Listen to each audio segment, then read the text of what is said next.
Good morning, round two. Happy Friday. So there's two agenda items essentially for this video. Number one, Earl has essentially doubled down. He's posted a screenshot of a comment that he is alleging is his daughter. I don't know if it's his daughter. To the best of my knowledge, you can't verify who someone is on YouTube. I mean, after all, Earl's the only one who posts on News Now Community, but that's his son's channel, right? Anyway, so I'm not sure if it actually is his daughter, but there is a first name and a last initial. Based on the last initial, it's pretty easy to infer what the last name is. And he's saying that it is his daughter. And he's once again inviting all of his community to attack her. Not in so many words, obviously, but he's basically saying that she's a terrible person who does terrible things. And, you know, so once again, it's not a good look. I don't suspect that he's going to be charged with anything if it's too late for them to add charges without setting the trial back. I don't think they're going to do that. If they get a conviction based on the felony charge they already have, it's my understanding that it's going to be a life sentence for Earl. They may use it in sentencing. I don't know if it's going to be that important to him because, again, it's my understanding, and I don't practice law in Texas, so it's just my understanding that Earl would be facing a life sentence. So it won't really change much, but they may still do it because he might get 2 life sentences or a life sentence plus 50 years or something like that. Who knows? So I doubt he's talked to his attorney about it. I strongly suggest he shouldn't be posting them, not because I like Earl, but because I don't like to see people do things that are going to get them into trouble. And even if I don't like you, I don't want you to go to prison, and I don't want you to spend 1 minute longer in prison than you should. So there you go. One other thing on that particular subject is that allegedly his daughter is a MERB cult member. I disavow the MERB cult. I don't believe there is one. If there is one, there shouldn't be one. I don't have any followers. If I do have followers, I disavow them. I'm just a dude trying to bring a little bit of sanity, common sense, and legal knowledge to the auditing community. And I'm okay being abused for my time trying to do it. I'm not trying to build a following. Obviously, there's sunshine showing through the window here. I film my dog's butt when I'm going on walks in the morning. I'm obviously not trying to reach a broader audience or do anything to, blow up on YouTube. I don't make any money on these videos. I'm a simple man with simple reasons, and I don't need a following. The other topic that I want to talk about was something I've gone over multiple times, but a fairly new commenter, I've only seen him comment this week or so, has asked me what my opinion. It's hard for him to figure out what my personal opinion on, he was asking about reasonable suspicion is. And my personal opinion doesn't matter, by the way, just so you know. What I want to be when it differs from what actually is meaningless. You can't go into court and say, John thinks that it should be this way. No one cares. I don't even know why you care.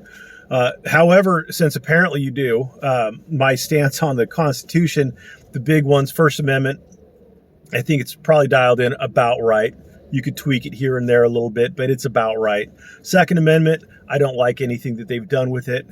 I think that if you are a free man, i.e. if you are not currently locked up in prison or in custody to go to prison, then you should have the right to carry a firearm. You should have the right to carry a firearm, the firearm of your choice, in the open or concealed. I don't believe there should be any restrictions on what kinds of firearms you can get. The Second Amendment doesn't leave open restrictions for any of that kind of stuff. I understand if you're committed in an insane asylum, if you're in a mental institution, or if you are in the criminal justice system, not on probation or parole, but in the criminal justice system, like pre-trial up through when you get out of prison/jail. Those are the exceptions, and that's all I'm willing to accept. I think that Earl David Worden, since he currently is awaiting trial, maybe shouldn't have a firearm. But if he wasn't currently awaiting trial, if if this case gets dismissed, I think he should have the right to a firearm. And if we as a society don't think these people should have access to firearms, then we shouldn't release them.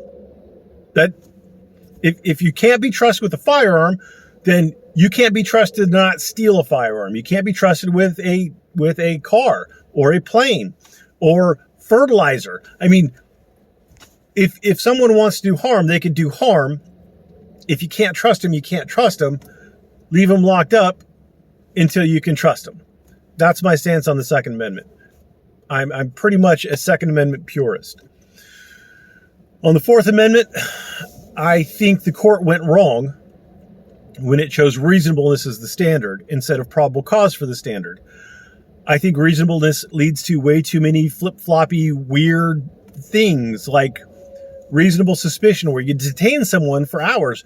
There was at an inland border patrol checkpoint, which I think should be unconstitutional, but the Supreme Court differs with me. But in an inland border control checkpoint, someone was put in handcuffs, brought inside the building, detained for a couple hours while they ran him, and then released. And they said, no, that wasn't an arrest. That was a detention. That was covered under the reasonable suspicion portion of our new Fourth Amendment jurisprudence that sprang up in the, I think, 60s, maybe the 50s. I don't remember when Terry v. Ohio was, but it was a long time ago, but it wasn't from the beginning by any stretch of the imagination. So I think the Fourth Amendment, I think we've gone wrong. I would love to see it where everything has to be based on probable cause, and where not just based on probable cause, but if the officer doesn't see the crime happening, then it should be based on a warrant that is based on probable cause. If the officer sees a crime happening, probable cause, great. If he doesn't see the crime happening, warrant. That's where I would draw the line. And you're going to say to yourself, well, that's going to make it really hard to ever arrest somebody. Great. Perfect. That's what we want. Our Constitution was not designed for the efficiency and effectivity of the government in mind. It was designed to protect the citizens from the government. It was designed to make it harder for the government to do the things that the government wants to do to arrest citizens. That's literally the point. So the harder we make it for the government, the better, as far as I'm concerned. And plus, I've never been a prosecutor, and I never intend on being a prosecutor. I would hate to send someone away to prison for a crime they didn't commit just because I was a better attorney than they were or than their attorney was. And so I don't mind that. Fifth Amendment, I think the Fifth Amendment is about right. I don't have any real huge issues with it. Sixth Amendment, right to counsel. I don't have any real huge problem with that. The right to a jury in a felony criminal case. I think you should have the right to a jury in misdemeanors as well. And that's about it for the amendments. The other big problem I have with the Constitution is the abuse of the Commerce Clause. Wickard v. Filburn is probably the worst case decided ever in the history of ever. I mean, obviously there are other really, really bad cases, but Buck v. Bell is another really bad case. Anyway,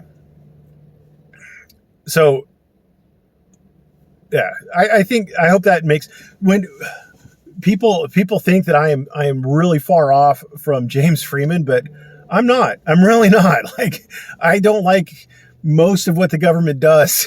I really don't.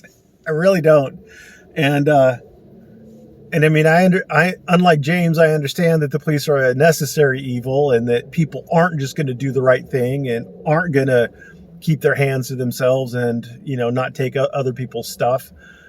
And we do need a system of laws and a system of rules to kind of make people obey. But I strongly think that I don't like what our government's doing.